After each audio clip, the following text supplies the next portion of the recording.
Polisi berhasil menangkap pelaku penembakan terhadap seorang hansip di kawasan Cakung, Jakarta Timur. Pelaku ditangkap di Pelabuhan Bakauheni saat hendak kabur ke Lampung.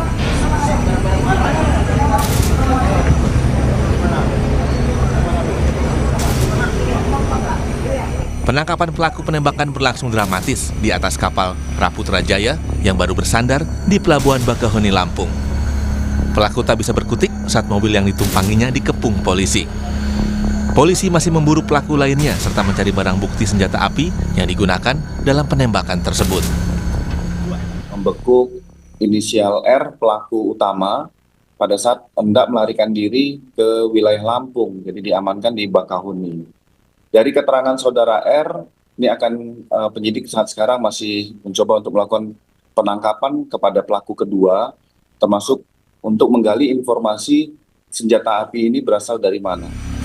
Usai diotopsi di Rumah Sakit Polri Kramat Jati, Jakarta Timur, jenazah Atim disemayamkan dan disolatkan di masjid yang tak jauh dari kediaman almarhum. Selanjutnya jenazah dimakamkan di TPU Buni, Tipar, Cakung. Aksi berani Hansip Atim mendapat perhatian Menteri Sosial Saifullah Yusuf yang melayat ke rumah duka pada Minggu siang. Mensos berjanji akan memberikan santunan, bantuan rehabilitasi, dan pemberdayaan bagi keluarga korban. Besok tanggal 10 November, dalam suasana peringatan Hari Pahlawan, saya ingin menyampaikan bahwa almarhum ini salah satu contoh pahlawan hari ini yang melakukan sesuatu untuk kepentingan orang lain. Ada rehabilitasi, mungkin beliau juga masih ada traumanya, ya. Nanti kita teruskan dengan pemberdayaan. Jadi kita dampingi sampai betul-betul pulih dan bisa bekerja sebagaimana sebelumnya. Sementara dua petugas keamanan yang bertugas bersama korban mengaku masih trauma atas peristiwa yang merenggut nyawa rekannya. Menurut rekan korban yang selamat, saat berduel dengan pelaku, usai terdengar tembakan, ia segera menghindar dan meminta pertolongan warga. Saya duel sama yang satu, si korban duel sama yang satu. Nah setelah itu, pas dengar suara letusan, itu saya refleks. Saya langsung melompat, kabur. Terus saya teriak minta tolong ke warga. Warga itu pada datang dah, pada rame dah itu. Nah itu saya langsung menuju ke rumah RT 8 laporan. Setelah itu baru saya cari dia. Setelah dia ada, baru saya cari bantuan sama warga-warga setempat. Nah ini almarhum udah nggak ketolong lagi. Ya udah ini sampai di situ ya. Dia meninggal di tempat. Sebelumnya, seorang hansip tewas ditembak saat mencoba gagalkan aksi pencurian sepeda motor di kawasan Cakung, Jakarta Timur, Sabtu dini hari. Korban sempat berduel dengan pelaku. Kemudian pelaku menembak korban dan melarikan diri. Korban tewas di lokasi akibat luka tembak. Polisi masih mengejar satu pelaku lain, termasuk barang bukti senjata yang digunakan untuk menembak korban. Tim Liputan, Kompas TV. Kasus pencurian sepeda motor seakan tidak kunjung lekang. Para pelaku merebut paksa motor milik orang lain hingga melukai atau bahkan merenggut nyawa korbannya. Salah satunya petugas pertahanan sipil atau Hansip di Cakung, Jakarta Timur meninggal saat mengagalkan pencurian sepeda motor. Korban meninggal akibat ditembak pelaku. Apa yang patut disikapi dari peristiwa ini dan bagaimana meredam aksi kejahatan bersempi yang makin kejam, tak segan membahayakan nyawa korban. Akan kita bahas bersama kriminolog Universitas Indonesia Adrianus Meliala. Selamat pagi Prof. Selamat pagi Mas Mario. Terima kasih Prof sudah bergabung di Sapa Indonesia Pagi Dialog. Dan Kapolda Jawa Barat 2016-2017 Irjen Purnawirawan Anton Carlian. Selamat pagi Pak Anton. Selamat pagi Bang Mario. Terima kasih juga. Selamat pagi Bamus. Pak Anton, Prof Adrianus terima kasih sudah bergabung di Dialog Sapa Indonesia Pagi pada hari ini. Saya ke Prof Adrianus terlebih dahulu. Prof, bagaimana Anda melihat bahwa eskalasi kejahatan kita ini kalau kita bilang menurut Anda semakin meninggi atau tidak dengan penggunaan senjata api? Salah satu contoh kasusnya yang terjadi di Cakung beberapa hari lalu. Secara data sih sebetulnya konstan saja ya. Ya, Memang kejahatan jalanan menempati posisi tertinggi. Mengapa? Karena banyak sekali variasinya, ya, curas, curat, begal, begitu ya. Demikian juga dapat dilakukan oleh siapa saja. Dengan kata lain, modusnya sederhana, dilakukan oleh siapa saja, tidak perlu harus ahli atau spesialis ya. ya, Sepanjang punya keberanian, maka kemudian mampu melakukan kejahatan jalanan. ya, ya. Namun dalam hal ini memang ada indikasi, walaupun tadi saya katakan konstan, minimal tidak bertambah seiring dengan pertambahan penduduk maupun juga pertambahan ekonomi. Ya. Mengapa? Minimal ada dua hal. Pertama, dalam hal ini berbagai elemen pengamanan, termasuk diantaranya adalah keberadaan hansip, keberadaan CCTV. Nah ini penting betul. Ya, ya. Itu lalu kemudian membuat orang berhati-hati, Ya. berhitung dalam rangka melakukan kegiatan jalanan agar tidak ketahuan. Ya, nah itu yang pertama. Yang kedua, kemampuan masyarakat untuk memproteksi diri juga sebetulnya makin tinggi. Minimal ketika bicara mengenai keberadaan di jalan raya, keberadaan di terminal, di stasiun, maka biasanya masyarakat misalnya begini, tidak pergi sendiri-sendiri, tidak membawa perhiasan, juga tidak membawa uang banyak. Sekarang kan modelnya uang uang kartu itu ya, gitu. Ya. Dan Ya. itu lalu membuat banyak pelaku kejahatan yang lalu kemudian memilih untuk pindah ke perumahan. Ya. Karena di perumahan umumnya orang asumsinya aman dengan sendirinya ya. Di situ ada tetangga, ada pagar. Maka kalau kita bicara mengenai kejahatan curanmor, mereka tidak lagi melakukannya misalnya di tempat-tempat parkir umum. Nah di situ misalnya udah ada penjaga, ada CCTV, ada alat kontrol misalnya berupa stok parkir misalnya. Maka kemudian tempatnya dilarikan atau dipindahkan ke rumah-rumah yang lalu, nah ini dia nih, ada saja masyarakat yang kemudian lalai ya, memarkirkan motornya di depan rumah, dan itu yang kemudian lalu menjadi sasaran pelaku curanmor. Demikian. Oke, Prof, tapi kalau kita melihat dengan penggunaan senjata api khususnya, terutama dalam kasus yang terjadi di Cakung, menurut Anda intensitas kejahatan ini, kriminalitas ini semakin berbahaya, semakin tinggi dengan penggunaan senjata api yang dulu mungkin lebih tradisional, sekarang menggunakan senjata api? Pilihannya memang dua itu, antara melarikan diri secepat-cepatnya agar kemudian lalu terhindar dari massa, terutama karena kita bicara mengenai konteks jalanan kan memang yang paling mengerikan itu adalah kena massa, kata. Kalau misalnya bicara mengenai pelaku kejahatan, mereka paling takut kena massa, bukan paling takut ditangkap polisi, karena biasanya ditangkap polisi aman itu, gitu ya. Nah, yang kedua adalah daripada lari, mereka menyerang korbannya. Dengan itu mereka melengkapi diri dengan senjata tajam atau senjata yang kalau misalnya kita bicara mengenai senjata rakitan, maka mudah sekali diperoleh. Apalagi kalau kita bicara mengenai, ya kita sebut saja misalnya Lampung ya, tempat tujuan daripada pelarian si pelaku, Ya. maka lebih mudah untuk kemudian didapat di sana. Dan kalau kita bicara mengenai jarak tembak kurang dari 5 meter, maka bisa letal ya, dalam arti mematikan korban ketika itu diledakkan kepadanya. Demikian. Oke, saya ke Pak Anton. Pak Anton, bagaimana sebagai mantan Kapolda, pastinya Anda sudah makan garam lah, makan asam garam dengan kejadian-kejadian seperti ini, terutama dengan kasus-kasus kriminalitas. Tapi kalau Anda melihat saat ini dibandingkan dengan Anda waktu dulu, bagaimana Anda melihat eskalasi ataupun intensitas kejahatan yang dulu lebih tradisional, sekarang ya penggunaan senjata api nih? Kalau intensitas kejahatan tentu saja dengan banyaknya ya produksi kendaraan bermotor, artinya sasaran itu kan makin banyak. Ya. Dan memang di sini tadi disampaikan Prof juga, ini curanmor ini merupakan street crime, jadi kejahatan jalanan memang yang paling mendominasi dalam kehidupan bermasyarakat. Ya. Dan masalah eskalasi itu sendiri ya tergantung gitu kan, tetapi memang curanmor merupakan salah satu ya kejahatan yang sangat tinggi di kepolisian. Kenapa sebabnya? Karena curanmor ini gampang sekali dipetiknya. Nah, biasanya bagi pelaku-pelaku ini ada istilah pemetik ya yang melakukan pencurian, dan ada istilah joki joki itu pengendaranya dan biasanya yang memantau, dan nanti juga ada penada. Ini jaringannya.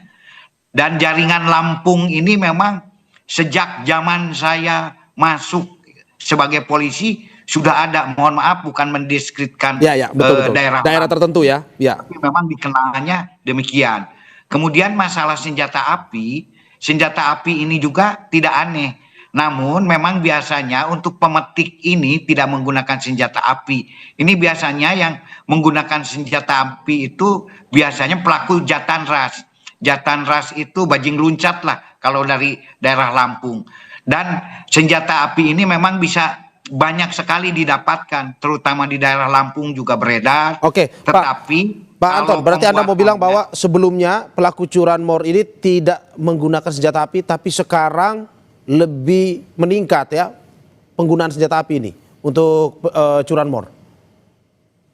Ya betul, kemungkinan juga dia juga bisa saja bajing loncat atau pelaku jatan ras. Karena pelaku ini bisa beralih, walaupun memang di dalam ya mungkin struktur kejahatan mungkin Pak Adrianus, biasanya mereka ini spesialis.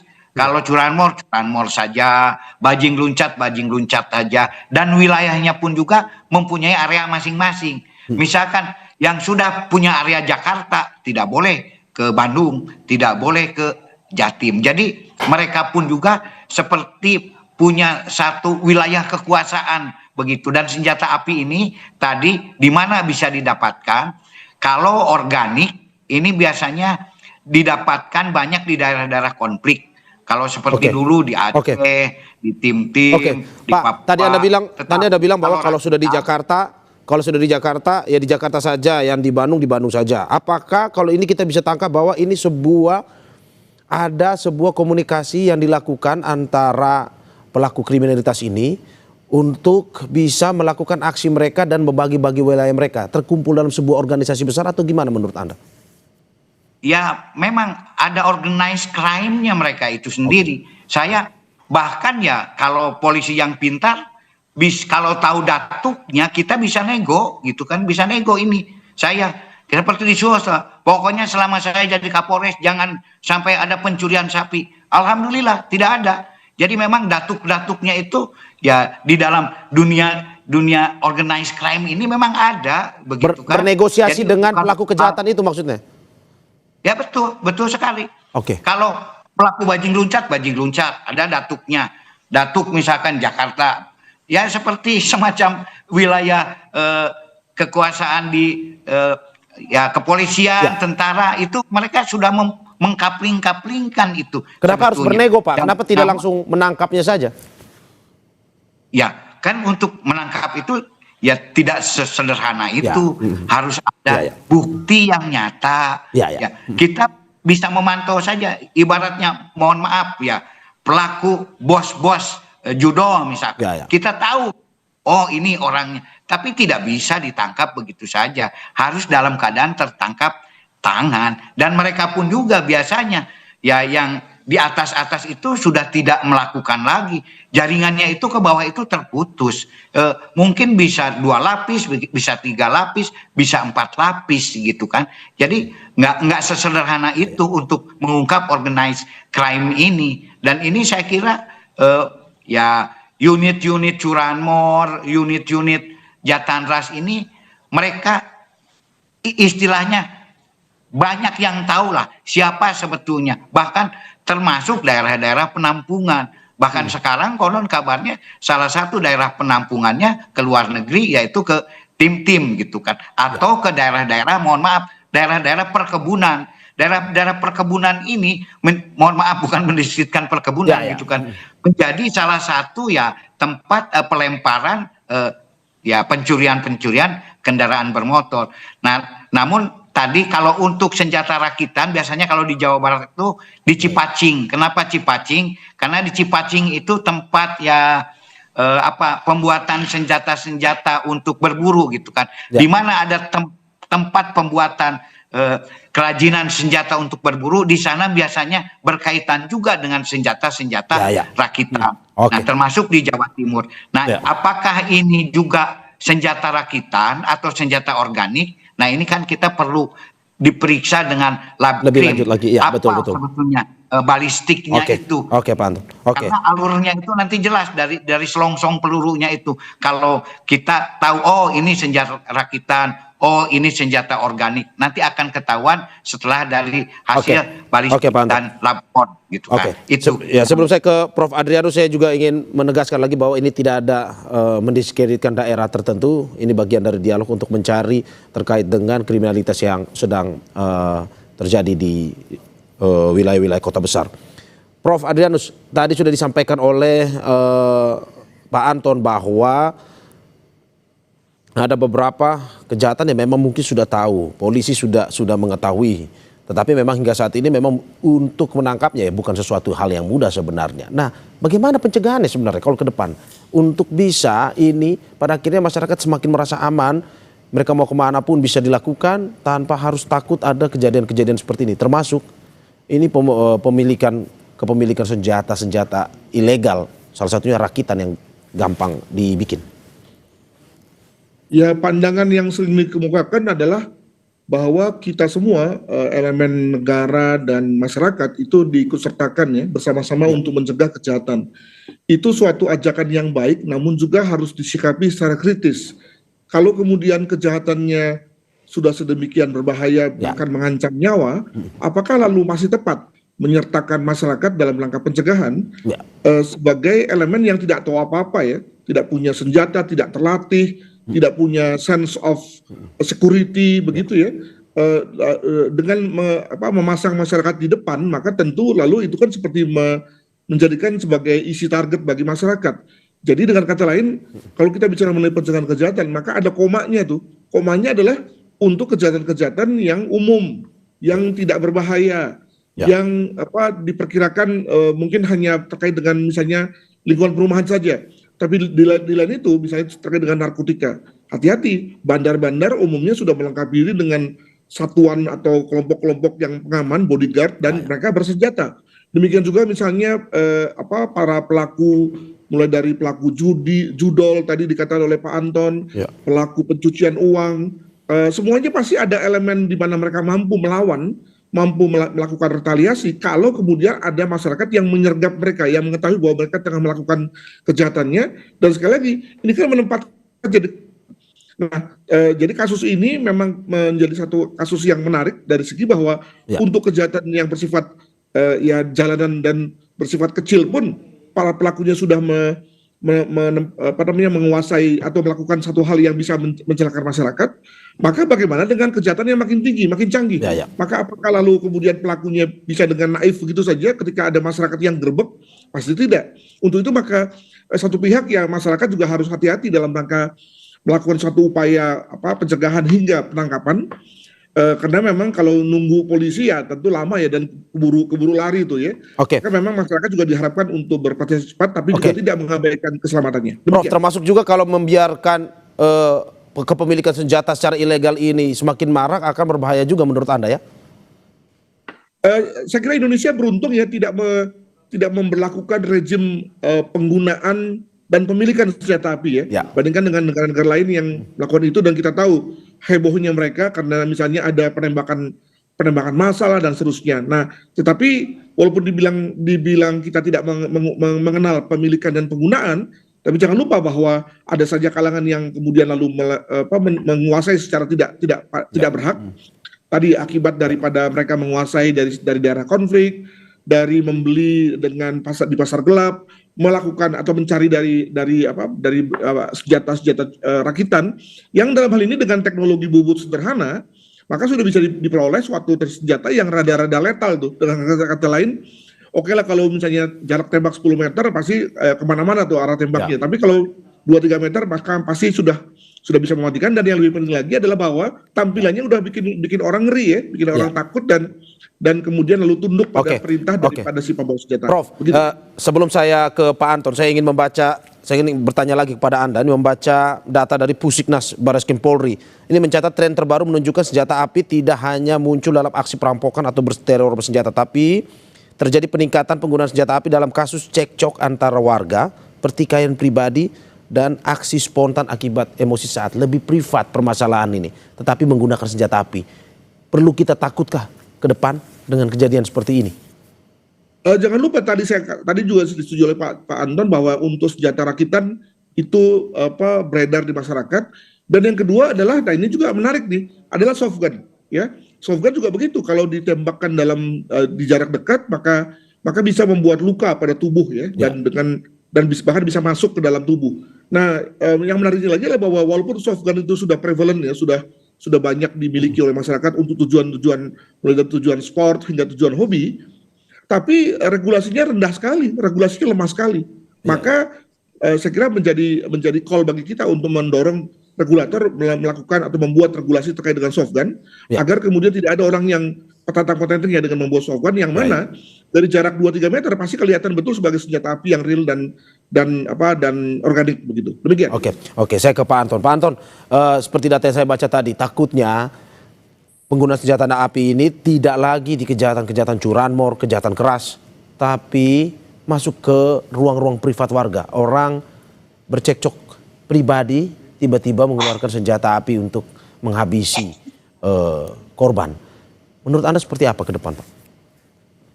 Saya kira betul kata Prof. Adrianus, di Indonesia ini kan memang tidak diizinkan warga untuk mendapat kepemilikan. Dan apabila ada yang kedapatan punya senjata api, kan itu ada undang-undangnya juga cukup keras loh. Undang-undang darurat kepemilikan senjata api. Nah, di dalam hal ini untuk preemptif dan preventifnya masalah senjata api itu sendiri, ya kita bisa lihat kalau yang resmi-resmi seperti di organisasi tembak, ya. Tembak itu kan justru tidak pernah terjadi misalkan pelanggaran-pelanggaran. Nah, justru di sini yang terjadi pelanggaran ini adalah kepemilikan yang liar. Nah, untuk mengetahui kepemilikan yang liar ini kan ibarat mencari jarum di tengah hutan, gitu kan. Tapi bukan tidak bisa, itu juga bisa misalkan di area-area di mana tempat adanya senjata api itu diperketat, seperti area-area, ya mohon maaf, di Bandung, di Cipacing misalkan, itu lebih diadakan pencegahan keluar masuk area konflik, karena cuman di sana-sana saja gitu kan, istilahnya area-area tempat beredarnya senjata-senjata api yang gelap itu sendiri gitu kan. Dan saya kira kalau warga itu sendiri menggunakan senjata api ini kadang-kadang kan tidak ditembakkan tapi ditunjukkan. Tapi kalau ditunjukkan itu, mohon maaf, replika senjata api saja sekarang ini banyak. Korek api saja udah persis seperti senjata api. Nah, makanya jangan digebiar uyah gitu kan. Tapi apakah betul itu kepemilikan senjata api? Dan yang diledakkan saya kira hanya beberapa kasus saja di sini.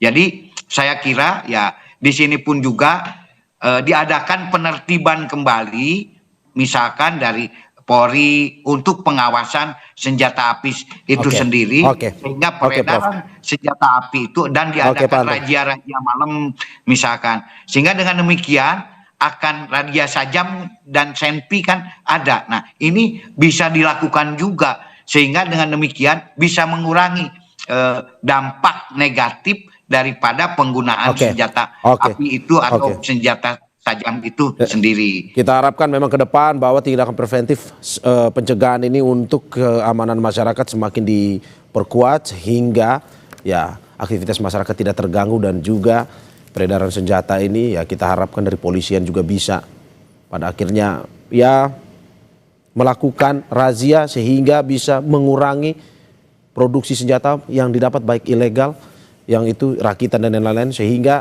ya tidak ada lagi kejadian-kejadian serupa seperti yang terjadi di Jakarta Timur. Terima kasih sekali lagi Kriminolog Universitas Indonesia Adrianus Meliala dan Kapolda Jawa Barat 2016-2017 Irjen Purnawirawan Anton Carlian dalam dialog Sapa Indonesia Pagi pada hari ini. Sehat-sehat Bapak-bapak, terima kasih banyak sekali lagi.